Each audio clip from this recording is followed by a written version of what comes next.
Addiction psychiatrists help people who suffer from addictions, either to substances like alcohol or opioids, or to behavioural addictions like gambling or gaming.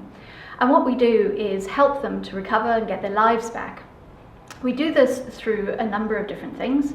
So for example, if someone is dependent on alcohol, we might help them by prescribing a detoxification regime to get them safely off alcohol, or if they're dependent on opioids, providing them with opioid substitution treatment.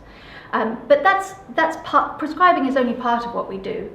Recovery from addiction involves recruiting a support network to help you, thinking about coping with high-risk situations and craving, and then moving forward to replace the substance or gaming or behavior with more rewarding activities.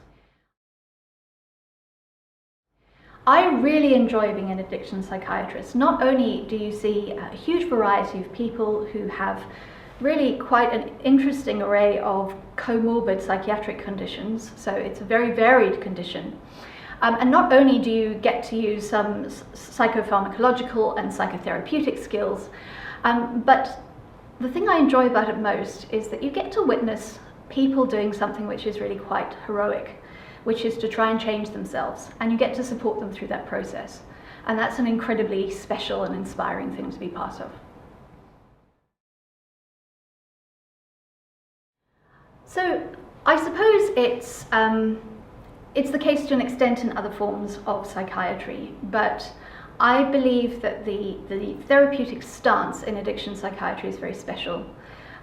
We are not a paternalistic specialty. The stance is really to drop our expertness as much as we can, really get alongside the patient and understand what their reasons for change are and how they're going to get there, and support them in that. And I think that horizontal relationship where the power differential is as horizontal as possible is a very special thing, and something that we should really use throughout psychiatry.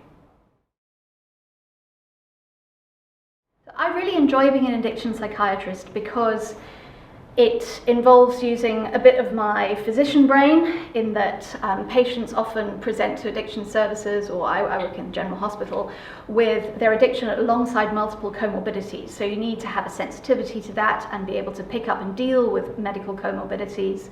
It's often a psychopharmacological challenge to manage patients and their co-occurring disorders safely. And lastly, the therapeutic relationship. Lastly, but most importantly, the therapeutic relationship and that experience of seeing people recover and thrive is uniquely rewarding.